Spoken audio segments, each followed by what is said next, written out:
Hey, what's up YouTube? Welcome back to the channel. Today is part 2 of our breeding series. We're going to go over ball python genetics. I'm going to explain that as simple as I possibly can without getting too far into a tangent. And I'm also doing it on Google Slides this time instead of the dry erase board. So if it's easier to follow along like this, I also have the camera set up as my overlay camera.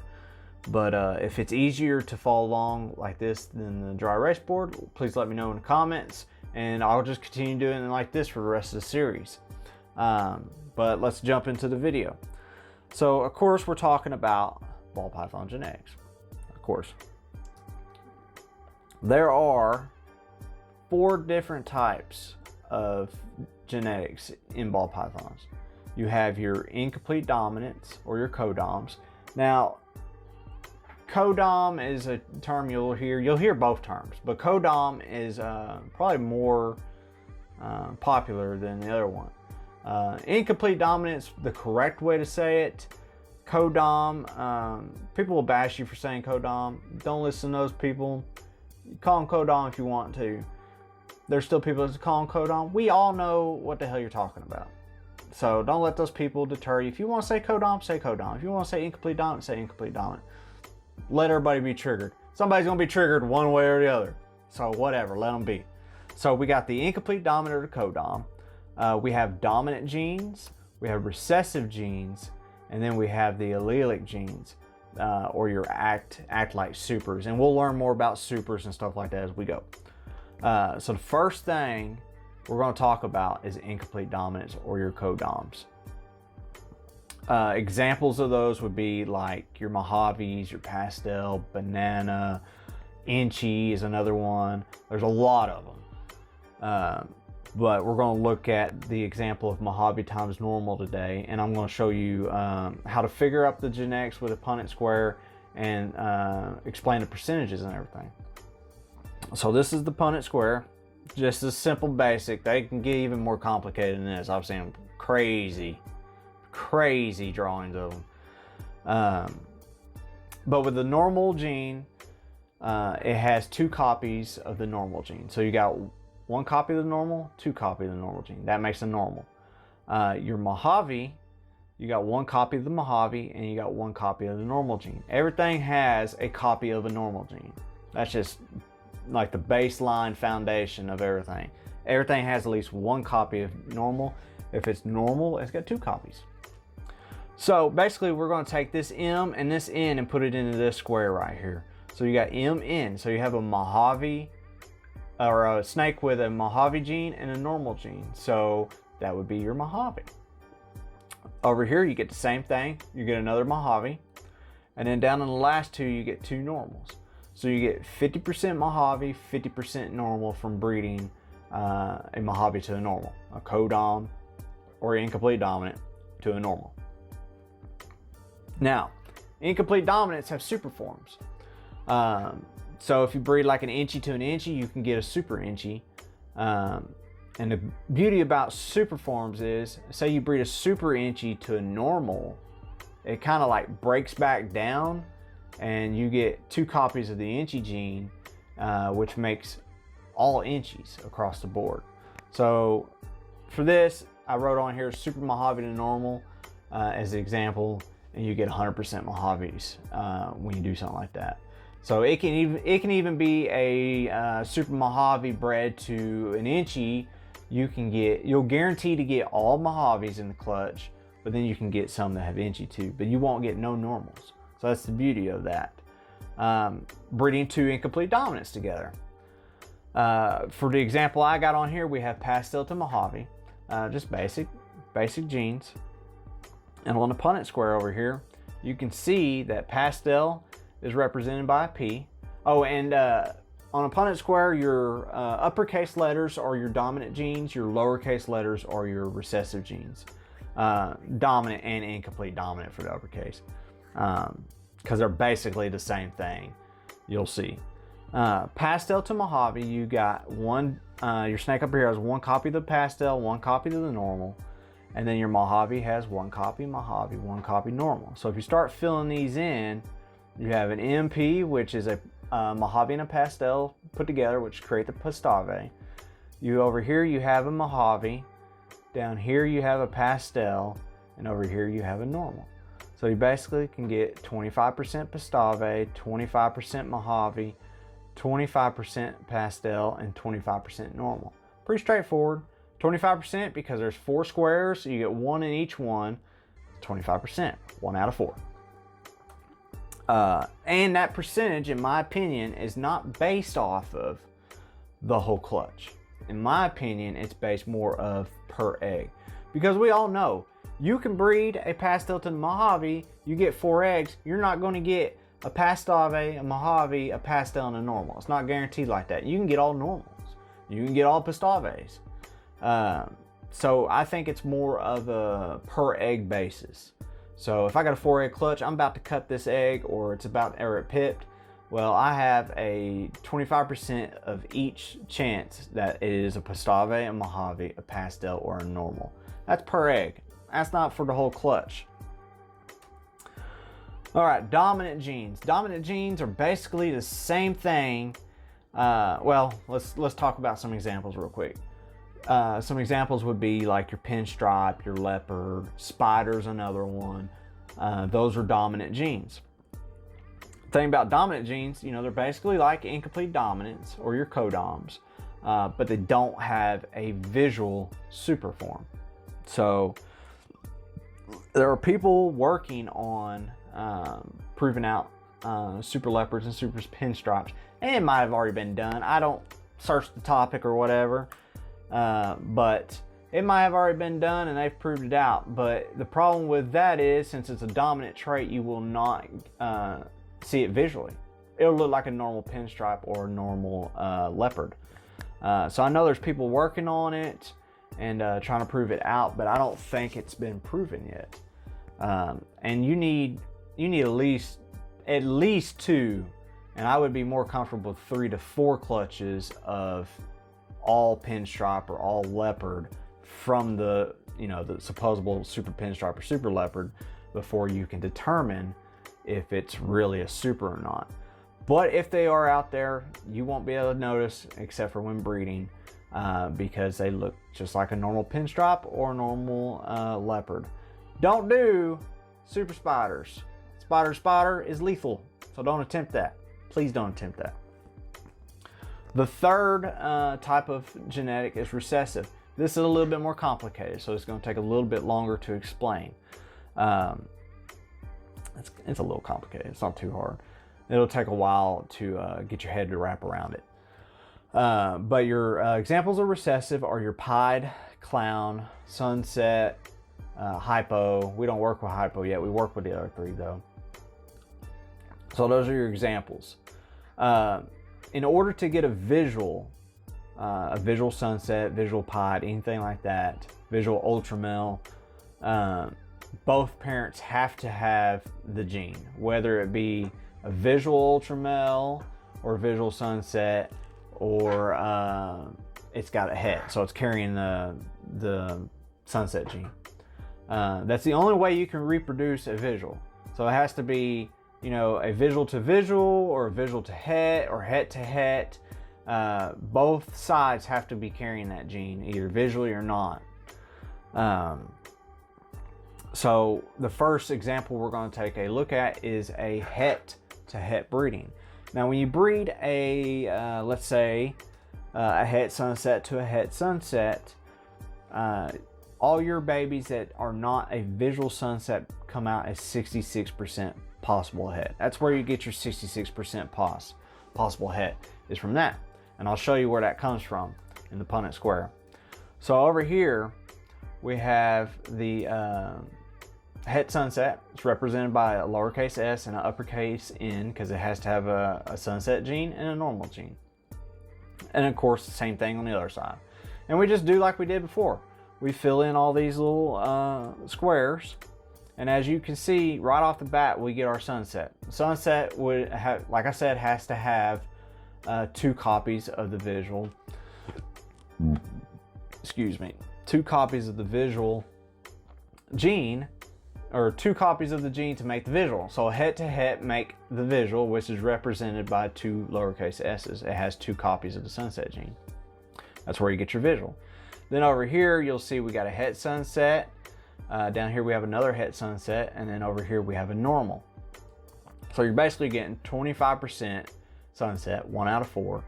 50% of them are het sunset. So 2 out of the 3 that are left, because there's a normal in there, are actual het.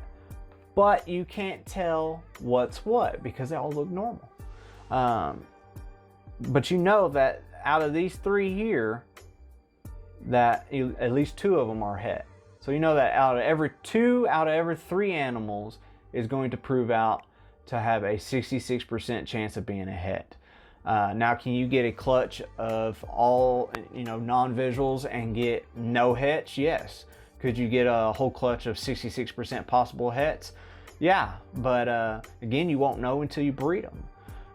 If you breed them and you do produce a visual, and of course I would not breed a possible het to a normal or anything like that, or any other non-het. I would breed any kind of possible het animal to a visual.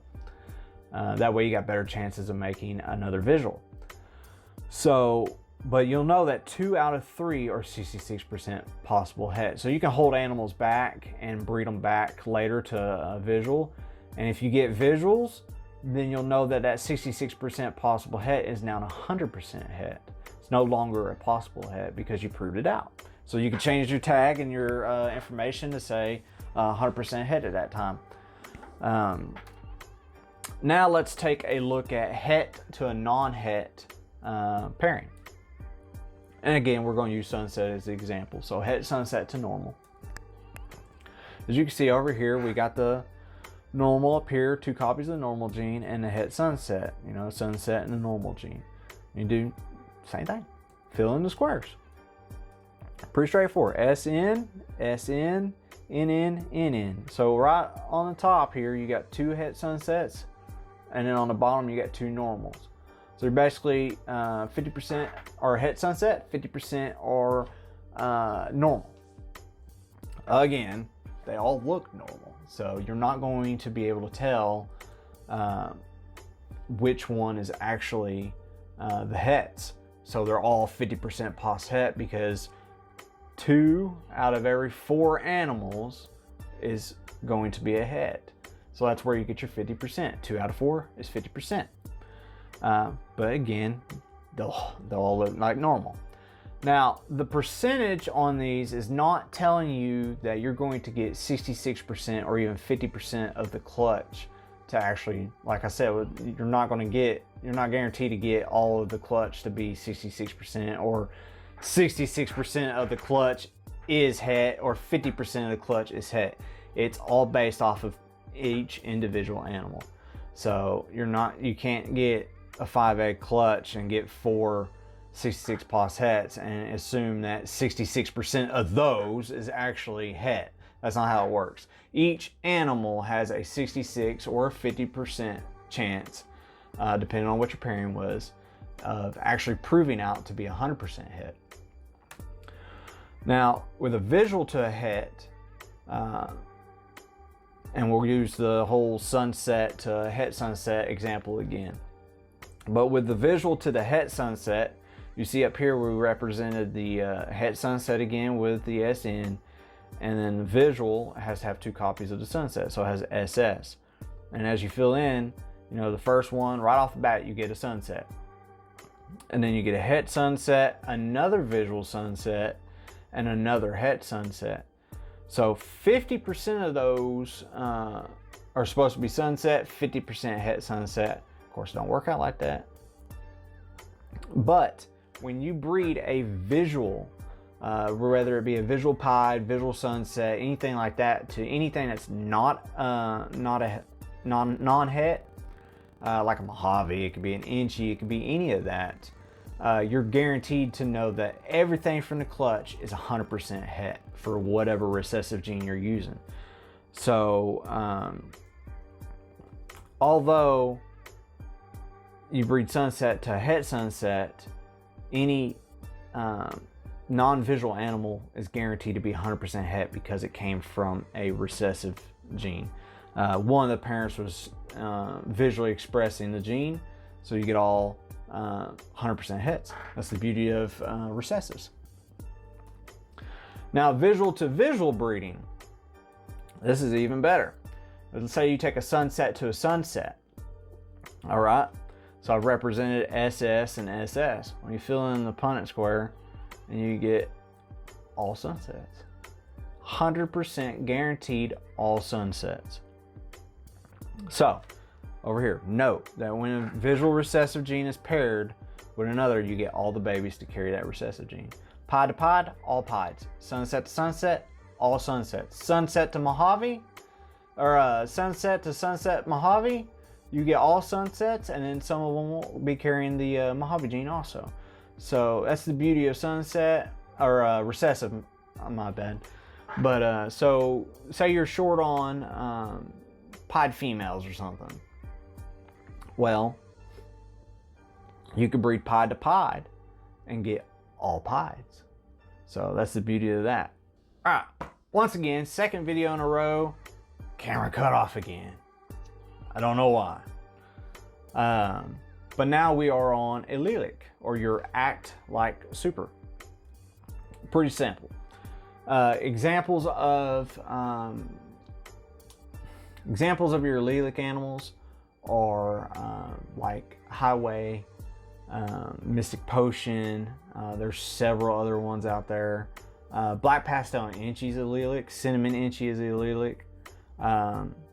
But for today's purposes, we're going to look at Mystic Potion. So if you take a Mystic Potion, you breed it to a normal, what it's doing is the Mystic Potion is basically acting like a super. Remember when we did Super Mojave to normal, we got 100% Mojave because it kind of broke back down into both Mojaves. Same thing with Mystic Potion. Mystic Potion is basically, as you can see over here, Mystic Potion is basically breaking back down to a Mojave and a Mystic. So all your hatchlings will be either or, either Mojave or Mystic. Beauty with Mystic Potions, Mystics and Mojaves, you can tell the difference. Mystics tend to be a little bit darker with less blushing. Mojaves tend to be brighter with more blushing. In the case of the Highway, the yellow belly and the gravel that make the Highway that are allelic, it's hard to tell the difference between the yellow belly and the gravel. That's why you see a whole bunch of yellow belly / gravel animals. But with the allelics, there are no normals produced because the Mystic Potion is acting like a super. And with supers, you get no normals. So you'll basically get all of what that gene represents. Well, not all. With the allelic ones, you get, like with Mystic Potion, you get either Mojave or Mystic. Highway, you get yellow belly or gravel, that kind of stuff. But it breaks back down type of thing. So it's another good way to not get normals. You can breed a Mystic Potion to an Inchy, and you'll get Inchy, you'll get Mojaves and Mystics guaranteed, either or. But then you can have those animals also have Inchy in them. So you can get Inchy Mystics, Inchy Mojaves. You can't get Inchy Mystic Potions unless you do something else. Well, let's take Inchy out. Let's keep it simple. Say you breed and I didn't put that on the screen because I totally forgot. But say you breed let's do Highway. Highway is an example. If you breed a Highway to a Highway. Anyways, I'm sorry about this, guys. My camera is tripping. Right now the battery is blinking now, so hopefully it don't shut off. But back to what I was saying, the Highway to Highway. So Highway to Highway, it'll break back down to yellow belly or gravel, yellow belly or gravel. So if you get a yellow belly on this side, gravel on this side, you can get Highways. If you get yellow belly on this side and yellow belly on this side, you'll get Ivories. And if you get gravel on this side and gravel on this side, you can get super gravel. So you can get 3 different possibilities from breeding a Highway to Highway, which we are attempting this next season because I need some more Highway females. I need some super gravel stuff in here because I'm getting tired of this yellow belly / gravel stuff. That's pretty much it for this video. If you have anything to add to this, any questions, any concerns, any comments, or anything like that, leave it down in the comment section. Make sure that you like, share, and subscribe. Likes and shares really help the channel out and boost it up. We're up to 97 subscribers, guys. We're almost at 100 goal. We're definitely going to hit it before the end of the year. But I thank y'all for tuning in, and we'll catch you in video 3.